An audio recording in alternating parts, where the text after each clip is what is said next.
Avis vascular centre మన దేశంలోనే the best varicose vein hospital.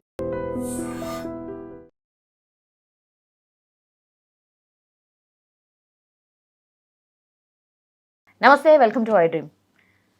మనతో పాటు ఉన్నారు రాజకీయ విశ్లేషకులు రాజయ్య యాదవ్ గారు. ఒకసారి మాట్లాడే ప్రయత్నం చేద్దాం. చాలా విషయాలు ఉన్నాయి. ఫస్ట్ అయితే మనం తీసుకునే టాపిక్ ఏంటంటే, ఇప్పుడు కవిత గారు పాదయాత్ర చేస్తున్నారు. చాలామంది బీఆర్ఎస్కి సంబంధించిన ఎమ్మెల్యేలు, మంత్రులు వాళ్ళని టార్గెట్ చేస్తూ మాట్లాడుతున్నారు. అండ్ దట్టు ఇప్పుడైతే కొంత పీకే వెళ్ళింది. వర్డ్స్ ఎక్స్చేంజ్ నడుస్తుంది. ఎందుకంటే కుకట్పల్లి ఎమ్మెల్యే కూడా అట్లనే రియాక్ట్ అయినరు. మరి ఏం జరుగుతుందో ఒకసారి మాట్లాడే ప్రయత్నం చేద్దాం. సార్ నమస్తే. కవిత గారు పాదయాత్ర చేస్తున్నారు, అట్లనే ఇప్పుడు సిటీలో పాదయాత్ర నడుస్తుంది సార్. సరే, జనాల దగ్గర పోతున్నారు, మాట్లాడుతున్నారు, వాళ్ళ సమస్యలు తెలుసుకుంటున్నారు, వస్తున్నారు. వచ్చిన తర్వాత మాత్రం అక్కడ కాన్స్టిట్యున్సీలో ఎవరైతే ఎమ్మెల్యే ఉన్నారు, ఎస్పెషల్లీ బీఆర్ఎస్ ఎమ్మెల్యేలు ఉన్నటువంటి ప్రాంతాలని టార్గెట్ చేస్తూ మాట్లాడుతున్నారు సార్. కూకట్పల్లి ఎమ్మెల్యే మాధవరం గారి మీద కామెంట్ చేయంగానే ఆయన రియాక్ట్ అయ్యిండు. ఇప్పుడు ఒక స్టెప్ ముందుకు వచ్చి నోటీసులు కూడా ఇచ్చిండు. నేను లీగల్ నోటీసులు ఇస్తున్నా అని చెప్పి ఈరోజు ప్రెస్ మీట్ పెట్టి మాట్లాడిండు. ఓవరాల్గా ఏమవుతుంది సార్? వాళ్ళు క్వశ్చన్ అడుగుతున్నారు, అంటే ఎమ్మెల్యేలు కూడా క్వశ్చన్ అడుగుతున్నారు. నువ్వు అడగాల్సింది కాంగ్రెస్ని కదా, అధికారంలో ఉంది కాంగ్రెస్, వాళ్ళని అడగకుండా మమ్మల్ని ఎందుకు అడుగుతున్నావు? అసలు ఇదేం రాజకీయం, ఇదేం నాటకం అని అంటున్నారు.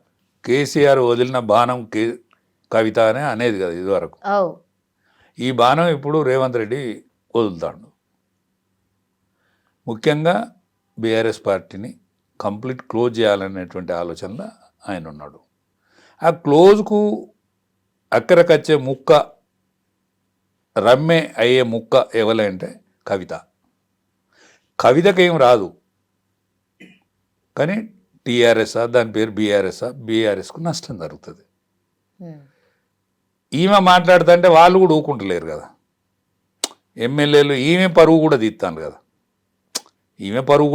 కదా, ఈమె పరువు అంటే కేసీఆర్ కుటుంబ పరువు. ఈమె ఆరోపణలు చేసుడు హరీష్ రావును కొన్ని రోజులు వాడుకున్నది, ఆయన విడిచిపెట్టింది. ఇప్పుడు ప్రత్యేకంగా ఎమ్మెల్యేలు ఎంబడి టార్గెట్ మల్లారెడ్డి కానీ, మాధవరం కృష్ణారావు కానీ, ఆయన వివేక్ గాని, కుత్బుల్లాపూర్ ఎమ్మెల్యే వివేక్ గాని, ఎమ్మెల్సీ పోచారం శ్రీనివాస్ రెడ్డి గాని, తర్వాత ఎమ్మెల్సీ నవీన్ గాని, ఇట్లా చాలా మంది మీరు ఎలిగేషన్ చేస్తున్నారు. కేటీఆర్ బినామీలు వీళ్ళిద్దరు, ఎమ్మెల్సీ పోచారం శ్రీనివాస్ రెడ్డి అండ్ నవీన్ అన్న మాట కూడా మాట్లాడింది సార్. మరి బినామీలు అయితే ఆయన మొన్న రౌడీ అనే, నవీన్ యాదవ్ రౌడీ కుటుంబం అని చెప్పే, ఈమె బినామీ అంటాండే. ఇది ఏది నిజం అనుకోవాలి? నీ పెళ్ళెప్పుడు పైసలు లేవని అంటివి నువ్వే. నా పెళ్ళెప్పుడు మా నాన్న దగ్గర పైసలు లేవు. ఇదే నవీన్ యాదవ్ కుటుంబమే కదని మీకు పైసలు ఇచ్చి ఆదుకున్నది అన్నాడు. అనేక మంది సపోర్ట్ చేసిండ్రు. అలా నవీన్ యాదవ్ వాళ్ళ కుటుంబం, శ్రీశైలం యాదవ్ వాళ్ళకు షేర్ అయితే ఎక్కువనే ఉంటుంది కదా వదనం. ఎందుకంటే మనకు ప్రచార రథమే వాళ్ళు కొనిచ్చిరు ఆ రోజు. ఈ నవీన్ యాదవ్ కాదు సార్, ఎమ్మెల్సీ నవీన్ అట. ఎమ్మెల్సీ నవీన్. సరే, ఎవరైనా బినామీలు, కేటీఆర్కు బినామీలు అనే వర్డ్ వాడినప్పుడు ఈమెంత దందా చేసినట్టు.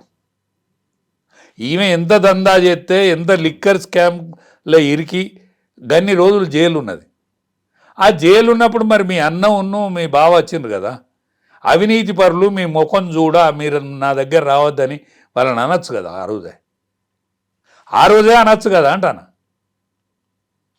ఆ రోజు వస్తే నువ్వు మీద పడి ఏడిచినవా, లేకపోతే మాట్లాడుకున్నారా, కష్ట సుఖాలలో ఏం పాలు పంచుకున్నారా, అది మాకు ఏది లోకాన్ని తెలియని ముచ్చట.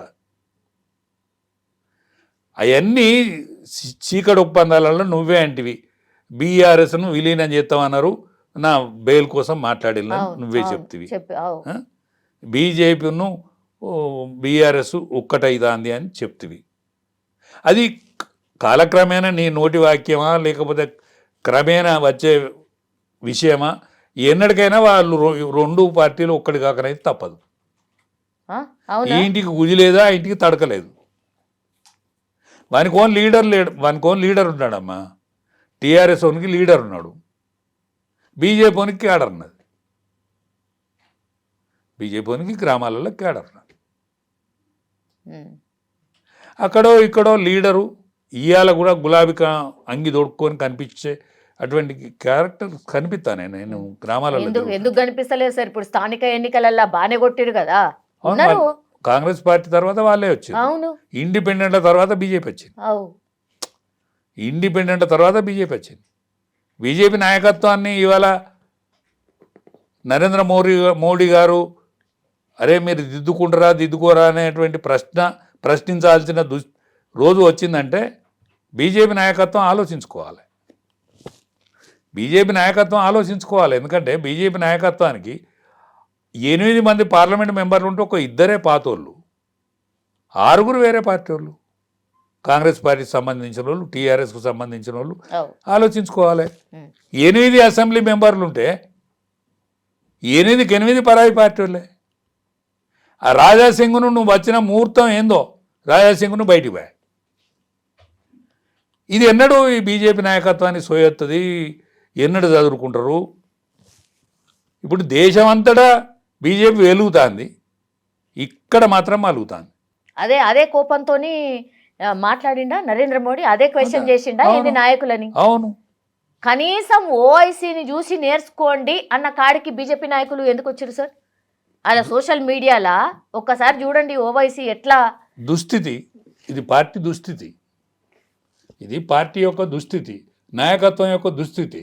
సంతోష్ గారు లాంటి వాళ్ళు మీరు ఉంటే ఉండుల్ని పోతే పోన్లే అని మాట్లాడచ్చునా?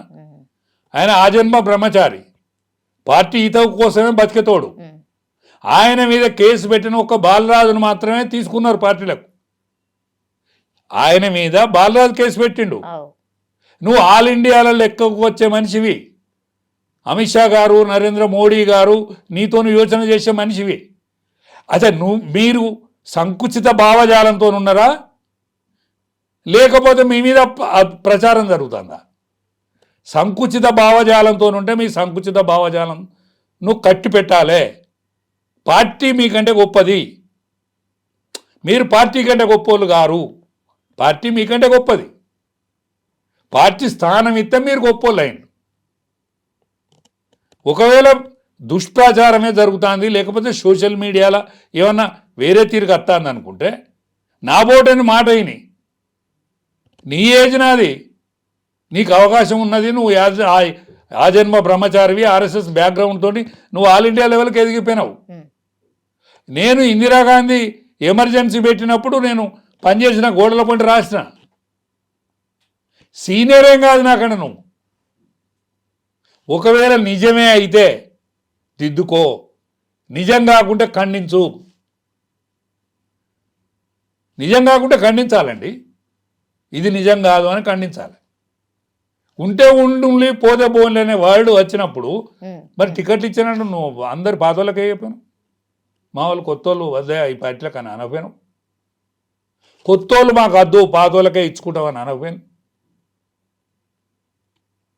నాకు కొచాటి గారు అంటే నాకు వీర లెవెల్ అభిమాని. నేను కొచాటి గారు కూడా మరి నిజంగానే ఆయన నోట జారిందా లేకపోతే వార్తలు వస్తానయా, ఆయనే బండి సంజయ్ రావాల్సిన అవసరం ఏర్పడుతుంది అని అంటాడు.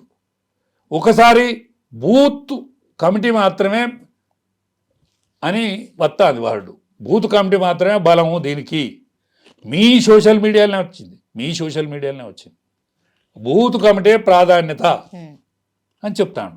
ఈ రెండుకు విరుద్ధం ఉన్నాయి. మరి బండి సంజయ్ ఆయనే రావాలంటాడు అంటే వ్యక్తి ప్రాధాన్యత కలిగిన పార్టీ కాదని ఆయన నోటనే యువతలకు వస్తుంది.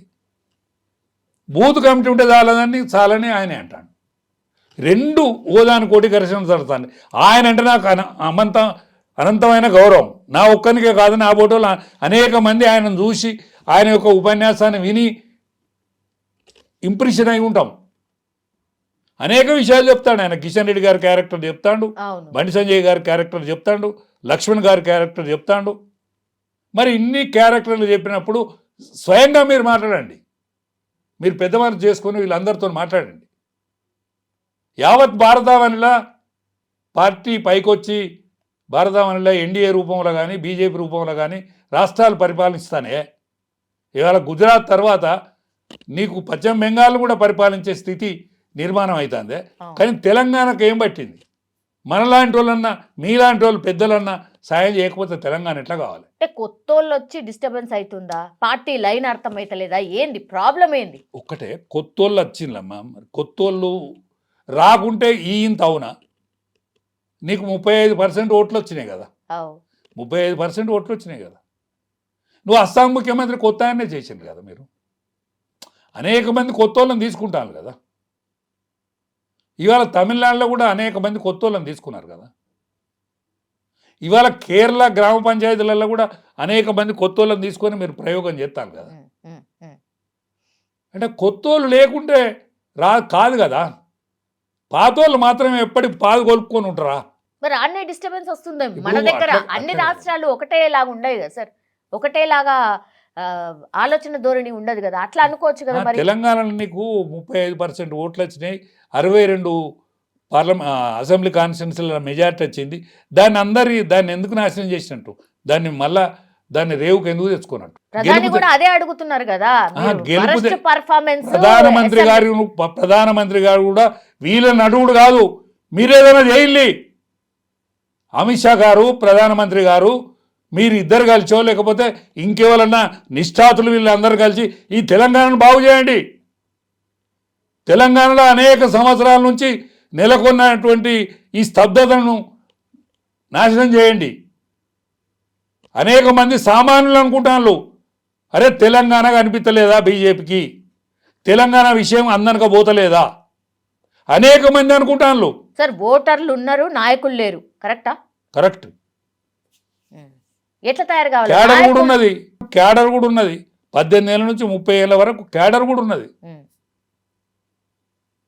లీడర్ మాత్రం కరువు ఉన్నాడు. లీడర్ అనేతోడు లేడు, గ్రామీణ లీడర్ లేడు, రేపు ఎమ్మెల్యే స్థాయి నిలబడితో లేడు, 4 పైసలు ఖర్చు పెట్టుకొని ముందట ఉండేటోడు లేడు, పోలీస్ స్టేషన్లకు పోయి ఎవరికన్నా ఆపద పడ్డదంటే ఇడిపించుకొచ్చేటోడు లేడు, అట్లాంటి వాళ్ళు కావాలి.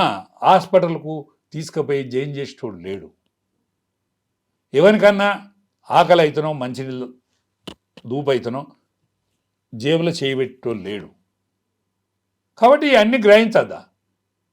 పరిపాలించిన పార్టీ ఇప్పుడు ఒకటోసారి, రెండోసారి, 3 సార్లు భారతదేశాన్ని పరిపాలిస్తుంది.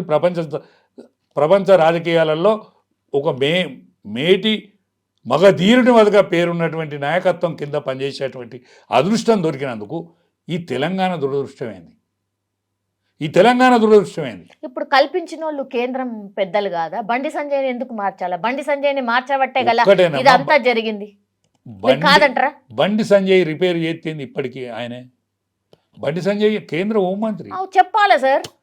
కేంద్ర హోంమంత్రి, ఆయనకి ఏం తక్కువ లేదు. ఆయన కరీంనగర్లో గడబిడ చేస్తాడంటే కరీంనగర్ను గడబిడ చేస్తాడు. హుజురాబాద్న ఈడల్లా అందరు మనసులను గెలవద్దు అనే తిప్పల పడతాడు. అందులో అయితే నువ్వు కరీంనగర్ మొత్తం ఒక హుజురాబాద్ కాన్స్టిట్యూన్సీలో ఒక్కసారి కాదు, 2 సార్లు కాదు, 6-7 సార్లు ఆయన ఎమ్మెల్యే. హుజురాబాద్ నిడిచిపెట్టు, మిగతాదంతా నువ్వు పరిపాలించు. కిషన్ రెడ్డి గారు ఆయన కేంద్ర మంత్రి ఒక్కటోసారి, 2వ సార్లు ఆయన పార్లమెంటు నియోజకవర్గంలో మెజార్టీ వస్తుంది, మొన్న డిపాజిట్ పోతుందా? మనల్ని ఏమనుకుంటాను జనం? బీజేపీ పార్టీని ఏమనుకుంటాను జనం? దత్తాత్రేయ బిడ్డను పెట్టుకొని నేను అనేక సార్లు చెప్పిన, మీరు పెడితే ఏమైంది? సెకండ్ స్థానంలో ఉన్నా కూడా మనకు గౌరవం ఉండు కదా. ఇప్పటికైనా కేటీఆర్ గారు ఇవన్నీ మీ పని అయిపోతుంది. కవితే ఎవరో కాదు, కవిత నేమి ఏమడిపడ్డది అంటే గొప్పోనింట్ల కలకలం కానీ, కల్లోలం కానీ, పంచాయతీ కానీ జరిగితే లోకానికి ఆనందం అమ్మ. ఇంటర్ వాళ్ళు ఎంతో కొంత నిజం లేకపోతే పుట్టిందా నిప్పు పొగత్తానంటే ఆడ నిప్పు ఉన్నట్టే కదా అని అనుకుంటారు. కాబట్టి ఆ పార్టీని ఖతం చేసే జిమ్మదారి కవితమ్మకు అప్పచెప్పిళ్ళు. కవితమ్మ ముఖ్యమంత్రి గారి చేతున్నది. ముఖ్యమంత్రి కూడా తప్పులేదు, రాజకీయ చదరంగంలో ముఖ్యమంత్రి కూడా తప్పులేదు. ఎందుకంటే 150 రూపాయలు పట్టుకొని నేను బస్కి వచ్చిన, హైదరాబాద్ వచ్చినా అని చెప్పిన నిజాయితీపరుడు. తెలుగుదేశం అండ చంద్రబాబుతో అండతోటి నేను బతికినా, నేను ఒక స్థాయికి పోయినా, ముఖ్యమంత్రి అనేది కాంగ్రెస్ పార్టీ కాకుండా కాంగ్రెస్ పార్టీ అవసరాలను గుర్తించి పైనున్న కాంగ్రెస్ పార్టీని తిప్పుకొని నేను ముఖ్యమంత్రిని అయినా అని చెప్తాను, తప్పేం లేదు. ఇప్పుడు ఉన్న పార్టీ ఏదైతే ఉన్నదో ఈ అంతర్గత కలహాలతోటి బీజేపీ కూషైతుంది, అంతర్గత కలహాలతో బీజేపీ కూషైతుంది. ఇక ఉన్నది టీఆర్ఎస్ కాబట్టి ఈ టీఆర్ఎస్ను ఒక ఆట ఆడుకుంటాను, తప్పే ఉన్నది. రాజకీయ చదరంగంలో ఈ ఆట, ఈ జూదంలో ఆయన పాత్ర. ఇప్పుడు ఏంది కాంగ్రెస్ పార్టీకి ప్రధాన శత్రువు బీఆర్ఎస్ఏ, బీజేపీ కాదు. బీజేపీ ఎందుకైతుంది? బీజేపీలో వాళ్ళే శత్రువులు లేదు. బీజేపీకి ఎవరు శత్రువు లేడు, బీజేపీ శత్రువు. ఇది కొద్దిగా కూష అయితే కథ అవుతుంది అనుకుంటే ఆయన కవిత దొరికింది, కవిత రూపంలో దాన్ని కూర్చారు. ఓకే, మొత్తం అదే అదే తప్పేం లేదు సార్. పార్టీ పెడతాదట కదా సార్, మీరేమో పార్టీ పెట్టదు. మరి ఎట్లా బీఆర్ఎస్ పార్టీ తనదే? కాంగ్రెస్ పోతుంది, కాంగ్రెస్ లో పోతుంది, ఖచ్చితంగా కాంగ్రెస్ లో పోతుంది. అవునా? కాంగ్రెస్ లో పోతుంది. యాక్సెప్ట్ చేసే అంత పరిస్థితి ఉందా తనని? చేతుడు కూడా రేవంత్ రెడ్డి ఒక్కడే కాదు కదా సార్ పార్టీ అంటే. పార్టీ అంటే రాహుల్ గాంధీని వాళ్ళందరినీ మెప్పిస్తాడు, వాళ్ళకు నజరాన కావాల్సింది ఏదో ఇస్తాడు తానే. అన్ని విషయాలు ఆయన చూసుకుంటాడు, ఎందుకంటే ఆయనకు కావాల్సింది ఇంకా దీన్ని కంపు చేసినాక తీసుకుంటాడు, ఇప్పుడు కాదు.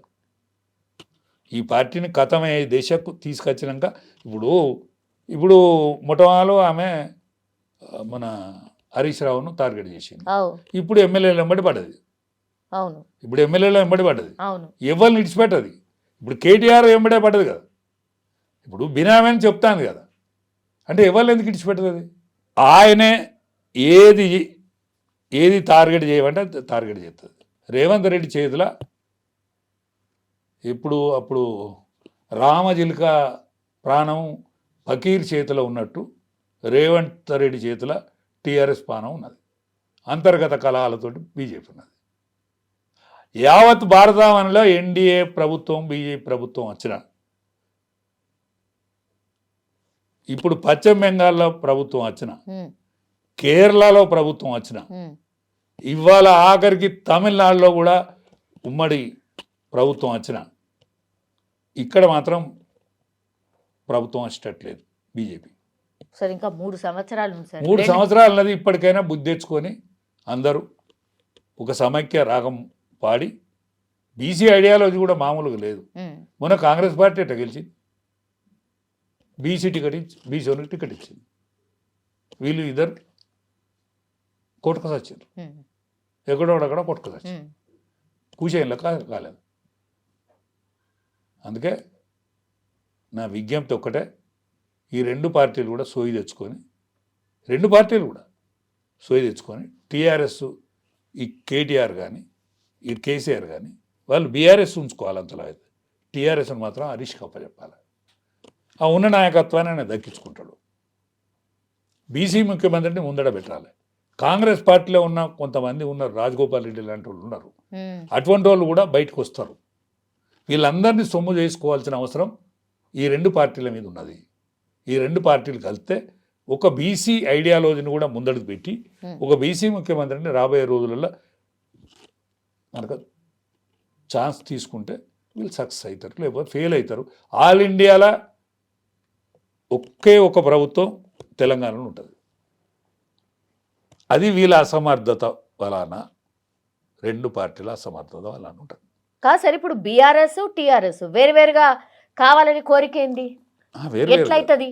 2 ఒక్కటి కావాలి, 2 ఒక్కటే పోటీ చేయాలి.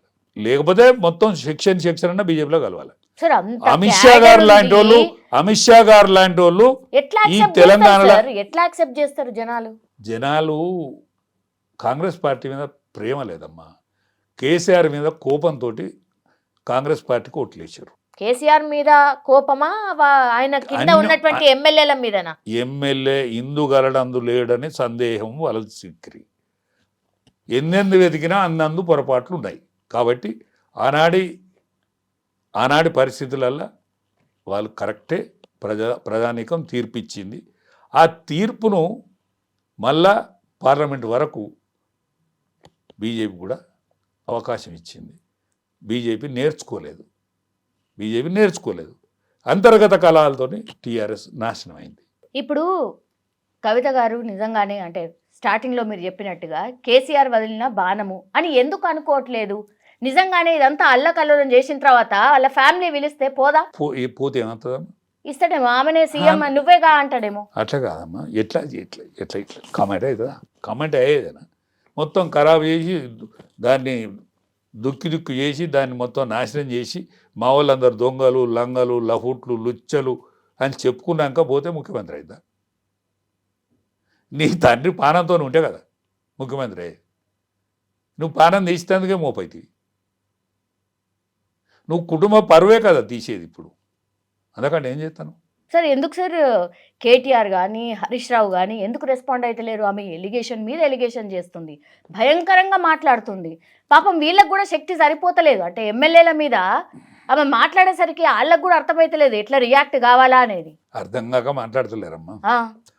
అర్థమయ్యా మనం అనుకుంటాను ఇంకేంది చదివద్దని. ఎగిడిచిన భూతం వలిగా ఆమె మాట్లాడుతున్నప్పుడు వీళ్ళు కూడా మాట్లాడిల్లు అనుకో, పరువు ఏమైద్దామా? తెలిసినోడు కూడా మాట్లాడితే పరువు ఏమైంది? అందుకే మాట్లాడతలేరా? కేసీఆర్తో నేను 20 ఏళ్ళు ప్రయాణం చేసిన, ఎన్నో ఒడిదడుకులు, ఎన్నో సాధక బాధకాలు ఆయనతో అనుభవించినాం. కేసీఆర్ మీద మాట్లాడినప్పుడు నేను పౌరుష పదజాలం వాడుతున్నా ఎప్పుడన్నా? నేను ఒక దూరం ఉన్న వ్యక్తిని, వాళ్ళ కుటుంబ సభ్యుని కాదు, వాళ్ళ కులానికి దగ్గర కాదు, వాళ్ళ కులం కాదు, ఒక మామూలు బీసోనికి నాకున్న సంస్కారం మీకు ఉండద్దా? నా ఓటు ఉన్న సంస్కారం మీకు ఉండద్దా? ఎన్నోసార్లు కేసీఆర్ గుర్తుకొచ్చినప్పుడల్లా నాకు కన్నీళ్ళు వచ్చినాయి. మీరు ఆ కుటుంబంలో పెరిగి, ఆ కుటుంబంలో పెద్దయి, రాజకీయ అనుభవం వచ్చి సరి అయిన పైసలు సంపాదించుకొని ఆర్థిక పరిపుష్టి కూడా అయిన తర్వాత కూడా మీరు గట్లా అంగడంగడి చేసుకుంటారా? చేసుకుంటే మిమ్మల్ని ఏమనుకుంటాను, లోకం ఏమనుకుంటాను? అది చులకనైంది కదా, ఎందుకు చెల్లకుండా అయింది కదా. చిక్కెంటికలకు బఠానీల అమ్మాయి కాడ ఉన్నది మీ పార్టీ కానీ మీ వ్యక్తులు కానీ. ఇది సోయి తెచ్చుకోవాలని నా విజ్ఞప్తి కూడా. అసలు మొత్తం భూములు కబ్జా చేసిర్రు, లేదంటే చెరువులు కబ్జా చేసిర్రు, ఇదే టోటల్ ఇదే మాట్లాడుతున్నారు. చెప్పేదాన్ని నిజం ఉన్నది. మరి తన మీద కూడా ఎలిగేషన్స్ ఉన్నాయి కదా సార్? తను కూడా చెప్పేదాన్ని నిజం ఉన్నది. ఒక్క ఏలు నీ ముఖాన్ని చూపెడితే తతిమ 4 ఏళ్ళు మళ్ళా ఇటే కాదు చూపెట్టేది. నీ మీద ఎలిగేషన్ ఆయన మాధవరావు సాబు చెప్పిండు కదా నిన్న, నువ్వేమేమి కబ్జాలు పెట్టినావు, ఏం కథ, ఏం లక్షణం అని. ఆఖరికి ఆయన ఎంత వాడిని ఉరిపెట్టుకొని సావాలన్నాడు. అంటే మీరు పలసనే అవుతాను కదా, దాంతో ఫలితం కంటే పలసన ఎక్కువ అవుతుంది కదా. మరి కేసీఆర్ బిడ్డ కదా సార్, కేసీఆర్ నుంచి ఏం నేర్చుకోలేదా? కేసీఆర్ బిడ్డ కాబట్టే ఈ మాత్రం గుర్తింపు, ఈ మాత్రం వార్తలలో వస్తుంది. లేకపోతే వస్తుందా? నేను మాట్లాడుతూ వస్తుందా? ఇంకెవరన్నా మాట్లాడుతుందా?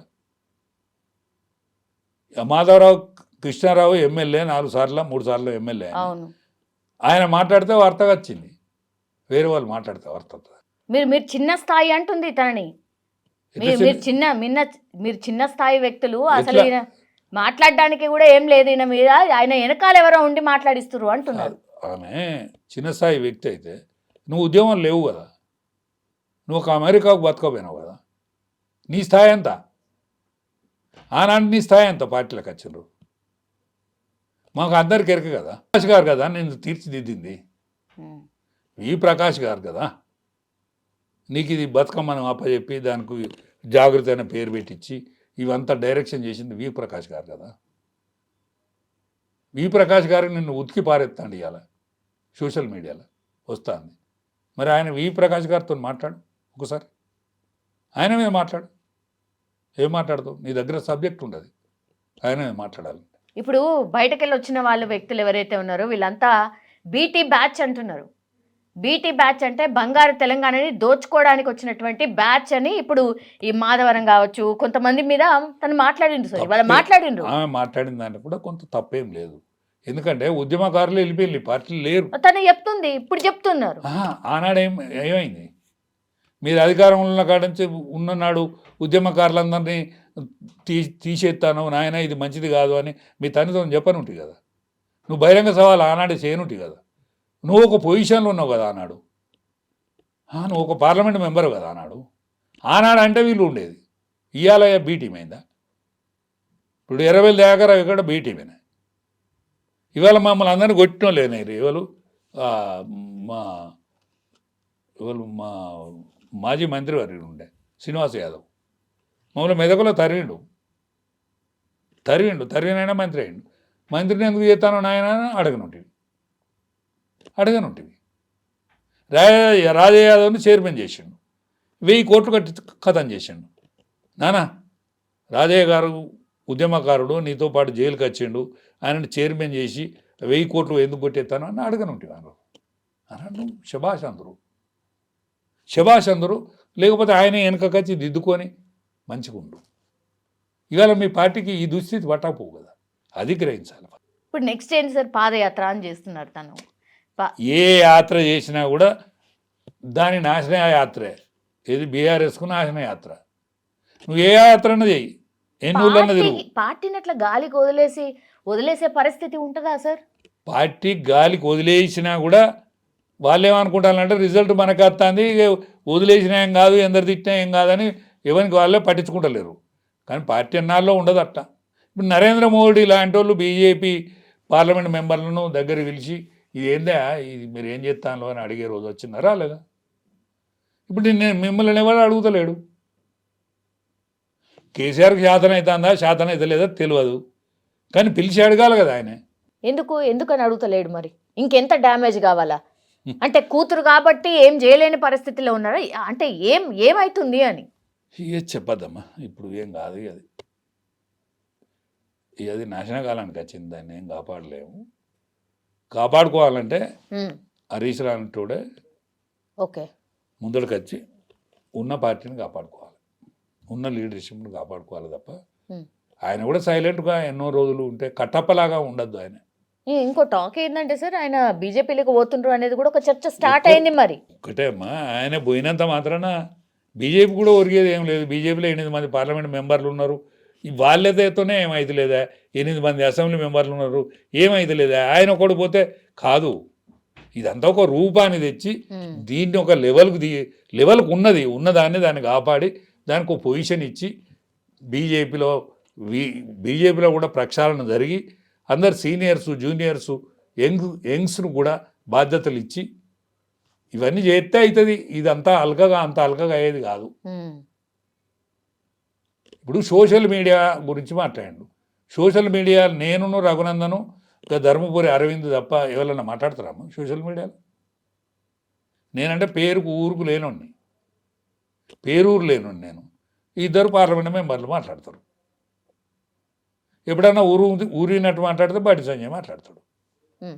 ఆయన మంత్రేనా? ఆయన మంత్రి. ఆయన అనేక మందికి తిరిగి దగ్గర తీసుకొని ఆయన చెప్పాల్సిన వ్యక్తి. ఆయనకు ఊరు కూడా ఎందుకు, మెరుసుడు ఎందుకు? సోషల్ మీడియాలో మాట్లాడే వ్యక్తుల సంఖ్య ఎంత బీజేపీలో? ఇంత పెద్ద పార్టీ, యావత్ భారతావనిలో ఇంత పెద్ద పార్టీ, 8 పార్లమెంట్ సీట్లు తెచ్చిన పార్టీ, 35% ఓట్లు తెచ్చిన పార్టీ, 62 అసెంబ్లీలలో మెజార్టీ తెచ్చిన పార్టీ. ఎంతమంది ఉండాలి? బీజేపీ సోషల్ మీడియా మన దగ్గర నిల్ సార్. కాంగ్రెస్ సోషల్ మీడియా నాకు తెలిసి ఇక్కడ నిల్లే సార్.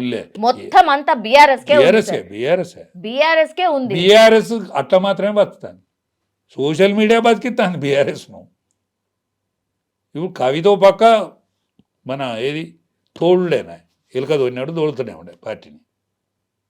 కేసీఆర్ హెల్త్ మంచిగా లేక ఆయన ఫామ్ హౌస్లో ఉంటాడు. సంతోషంతో అది పార్టీయే కాదు, వాడు మాత్రలు ఇచ్చినందుకు వానికో రాజ్యసభ ఇవ్వడంలో పార్టీ అయినతో ఇవ్వాలి. మసూనాచారి ఉన్నాడు, ఆయన నోరే బంద్ అయింది ఎందుకో. పాతోడు మొదటి నుంచి మాతోడు ఉన్నోడు. గసంటి వాళ్ళు వేల మీద లెక్క పెట్టేంతమంది ఉన్నారు, ఏళ్ళ మీద లెక్క పెట్టేంతమంది. వి ప్రకాష్ వాయసు ఉన్నోడు నీ పార్టీ లీడా కాదు సార్. ఇప్పుడు స్థానిక సంస్థల ఎన్నికలల్లో 2300 సమ్ చేంజ్ కాంగ్రెస్ పార్టీ బలపరిచిన అభ్యర్థులు ఉన్నారు. ఇప్పుడు నెక్స్ట్ వచ్చింది మరి బీఆర్ఎస్ కదా సార్, బీఆర్ఎస్ కి సంబంధించిన వాళ్ళే కదా సార్. మీరు మరీ అసలు ఇక పార్టీ చచ్చిపోయింది, పార్టీ లేనే లేదు, ఖతం అయిపోయింది అంటున్నారు సార్. అక్కడ కనిపిస్తుంది కదా సార్ నంబర్. అమ్మా నేను గ్రామీణ లీడర్ ఉన్నాడని చెప్తానా? గ్రామీణ లీడర్ సర్పంచ్ అయిండు, రేపు నెగలలేడు 6 నెలల తర్వాత. వీళ్ళందరూ కూడా అలిసిపోయి ఏ పార్టీలో గెలిచినోడు, ఇండిపెండెంట్లో గెలిచినోడు వీళ్ళందరూ కూడా కాంగ్రెస్ పార్టీకే పోతారు, కంపగుత్తగా కాంగ్రెస్ పార్టీకి పోతారు. పోయినాక 3 ఏళ్ళకు వాడు ఏమీ చేయడు, అప్పు తీరది, ఏ పని చేయడు. వీడు కూడా ఇంటికి పోకుండా అవుతాడు. వీడు కూడా భార్య తప్పు పట్టుకునే స్థితి వస్తుంది. వీడు కూడా పిల్లలకు చదువు చెప్పియలేడు. వీడు కూడా పిల్లలు ఎదిగిన పిల్లలు ఉంటే పెళ్ళిళ్ళు చేయడానికి తిప్పలే అవుతుంది. ఏదో గంపెడ ఆశతో వస్తాడు తప్ప ఏం కాలిపోదు గ్రామ పంచాయతీలలో. సార్ 75 లక్షలు దగ్గర దగ్గర కోటి రూపాయలు సార్. ఉండని ఇది వరకు కూడా వచ్చినాయి. శివ అంటున్నా మొట్టమాట సారా ఎప్పటి నుంచి వస్తాయి. ఒక్క సర్పంచ్ ఇల్లు పాతిల్లు వాడు కట్టుకున్న ఇల్లు తప్ప మళ్ళీ కొత్త ఇల్లు కట్టిండా సర్పంచ్ అయినా? ఎట్లన్నా చేసి వెహికల్ కొంటాడు.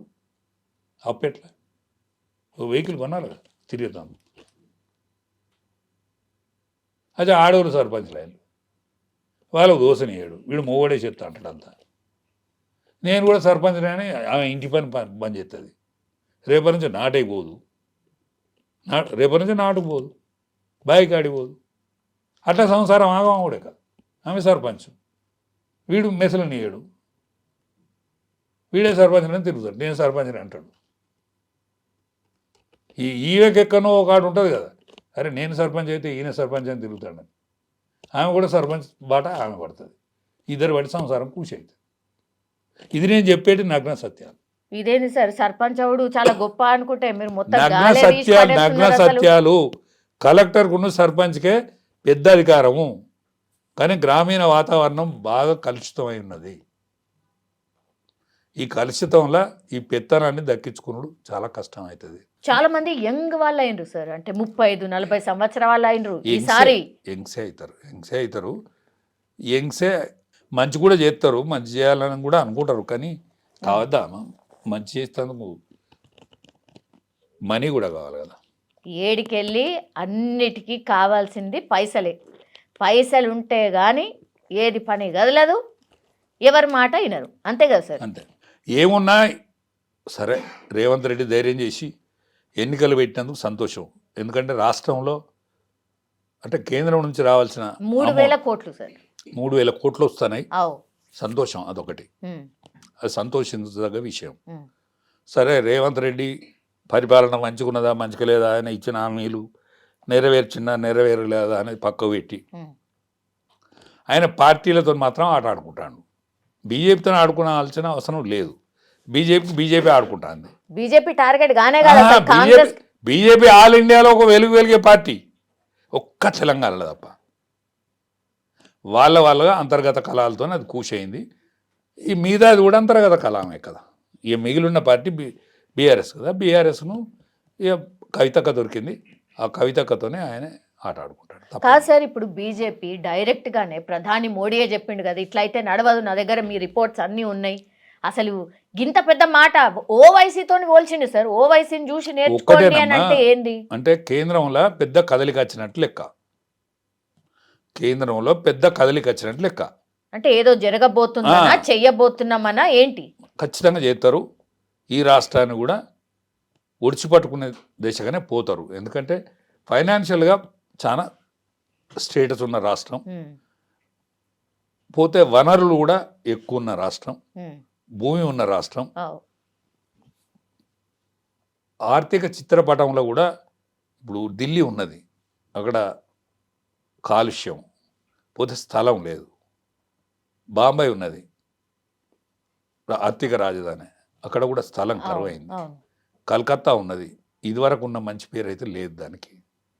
పోతే బెంగళూరు ఉన్నది, ఐటీ పెద్ద సిటీ, కానీ మంచినీళ్ళు లేవు. ఒక్కటే కావేరి, ఇద్దరు పంచుకోవాలి. తమిళనాడుకు పక్కకు సముద్రమే ఉన్నది కాబట్టి ఆడ కూడా నీళ్ళు మంచిళ్ళ కరువే ఉన్నది. మంచి నీళ్ళతోటి అధిక భూమి కలిగిన ప్రాంతం ఏదైనా ఉన్నదంటే తెలంగాణ. తెలంగాణ. కాబట్టి ఓహో. ఈ రాష్ట్రాన్ని ఎవడు కూడా వదులుకోడు. రాజకీయాలలో ఆర్థిక పరిపుష్టి కలిగినటువంటి ప్రాంతం ఇది. ఇంకా డెవలప్మెంట్ చేస్తే డెవలప్ అయ్యే ప్రాంతం ఇది. ప్రపంచ పటంలో కూడా హైదరాబాద్కు ఒక విశిష్టత ఉన్నది. ఈనాటి నుంచి కాదు, నాటి నుంచి అనేక సంవత్సరాల నుంచి ఉన్నది. అవును. రత్నాల రాసులు అనే పేరు ఉన్నది దీనికి. ఓ. కాబట్టి ఈ రాష్ట్రాన్ని బీజేపీ వదులుకుంటుందని నేను అనుకుంటలేను. అందుకనే ప్రధానమంత్రి లాంటి వ్యక్తి నోట ఒక కదలిక వచ్చిందంటే ఇది బాగానే కదులుతుంది. యా, ఇప్పుడు మీరు అన్నట్టుగా ఇప్పుడు మంచిగా ఉన్నటువంటిది ప్రాంతం ఏదైనా ఉందంటే హైదరాబాద్ సార్. ఇంకో వార్త వచ్చింది సార్ కొన్ని రోజుల క్రితం, ఇది రెండో రాజధాని కాబోతోంది, కేంద్ర పాలిత ప్రాంతం చేయబోతుండ్రు అనేది కూడా ఒక వార్త వచ్చింది సార్. సరే, సార్ అవుతుందా? అట్లా చేస్తారా? నిజంగా ఆలోచన కానీ ఉందా? ఒక్కటేనమ్మా, కేంద్ర పాలిత ప్రాంతాలను ప్రత్యేకంగానైతే చేయలేదు. కేంద్ర పాలిత ప్రాంతాలను రాష్ట్రాలుగా చేసిండ్రు. ఢిల్లీ కేంద్ర పాలిత ప్రాంతం ఉండే, దాన్ని రాష్ట్రంగా చేసిండ్రు. ఇప్పటి వరకు కేంద్ర పాలిత ప్రాంతాలను రాష్ట్రాలు చేస్తాను తప్ప రాష్ట్రాలను కేంద్ర పాలిత ప్రాంతాలు అయితే చేయలేదు. ఓకే. కాంగ్రెస్ పార్టీ కాలంలో జరగలేదు, బీజేపీ పాలిత పాలనలో కూడా జరగలేదు, చేయలేదు. జరగని విషయాలను మనం వార్తగానే చూస్తే మంచిది అనేది నాకు. రెండో రాజధాని అనేది ఇప్పటికి లేదు, ఉంటే మంచిది. రెండో రాజధాని ఇప్పుడు నాగ్పూరు రెండో రాజధాని ఏది, అసెంబ్లీ నాగ్పూర్లో జరుగుతుంది, బాంబేలో జరుగుతుంది.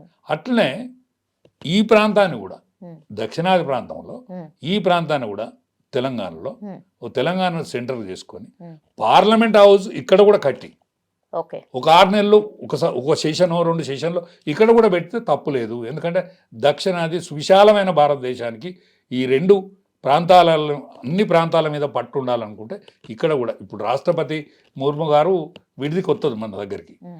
అట్లనే విడిది కంటే మనకు సువిశాలంగా స్థలం ఉన్నది, మంచి పార్లమెంటు కట్టి ఒక మోడల్ పార్లమెంట్ కట్టి ఇక్కడ కూడా వస్తే ఆర్థికంగా కానీ లేకపోతే రాజకీయంగా కానీ లేకపోతే ఉద్యోగరీత్యా కానీ ఈ ప్రాంతం కూడా దక్షిణాది కూడా డెవలప్ అయ్యేటువంటి అవకాశం ఉంటుంది. ఆ విధంగా ఆలోచిస్తే పాలక పార్టీ మంచిదని నేను భావిస్తాను. అవునా? తెలంగాణకి నష్టమేం లేదా? నష్టం అయితే ఎంత మాత్రం లేదు. ఈ రాష్ట్రం ఇట్లనే ఉంటుంది, ఒక సెషన్ నడుతుంది, ఇక్కడ తప్పే ఉన్నది అంతే. ఈ రాష్ట్రం ఇట్లనే ఉంటుంది తెలంగాణ. అది బీజేపీ మొత్తం ఈ రాష్ట్రంలో అధికారంలోకి వచ్చిన తర్వాత జరుగుతుందా?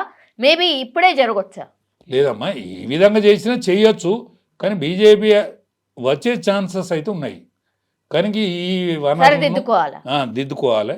ఈ పాత పట్టింపులకు పోవద్దు, ఎవడు కనిపించద్దు, ఎవడు రావద్దు పార్టీలకు, మేం మాత్రమే ఉండాలి. మళ్ళీ ఇమ్మన్నానా మాన్యాలు ఇమ్మన్నానా అన్యం కానీ మా పార్టీని అధికారంకు రానియద్దు తండ్రి అని మొక్కద్దు. అట్లా మొక్కేటోళ్ళే ఉన్నారా సార్? అట్లా మొక్కుతున్నాయి. ఇప్పుడు మా పాత నాయకత్వం అట్లే మొక్కుతుంది. ఎందుకంటే మా దేవుని నమ్మే పార్టీ. దేవునికి ఏమైనా మొక్కుతాడంటే మళ్ళీ ఇమ్మన్నానా మాన్యాలు ఇమ్మన్నానా మా పార్టీని అధికారంలో రాకుండా చూడు. అధికారంలోకి వస్తే కొత్త వాళ్ళు వస్తారు, మేము ఉండము. అధికారం లేకున్నా మంచిదే, కానీ మేమేమి ఉండాలి అనేటువంటి ఆలోచన విధానంతో ఇన్నాళ్ళు తుప్పు పట్టింది. ఈ ఆలోచన విధానాన్ని వదిలిపెట్టమని నేను 2 చేతులు జోడించి దండం పెడతాను. Yes, sir. Thank you. Thank you, sir. And for more videos, please subscribe to iDream. Please subscribe to iDream. Please subscribe iDream. And please subscribe to iDream. For more videos, subscribe to iDream. please like, share and subscribe to the channel. Congratulations, iDream. Subscribe to iDream. Subscribe to iDream. So subscribe to iDream Media. iDream ki iDream team andarki huge congratulations. Please subscribe iDream Media. Please subscribe to iDream. Subscribe iDream. Please subscribe to iDream. iDream అంటే నా కళల channel subscribe చేసుకున్న నోరు తిరుగుతలేదు, మీరైతే గంట గుర్తు కొట్టండి. For more such videos, please subscribe to iDream. Subscribe to iDream. Please subscribe to iDream. Please subscribe iDream Media. Please do subscribe to iDream. Please subscribe to iDream Media. For best entertainment and information, please subscribe iDream. And don't forget to subscribe to iDream.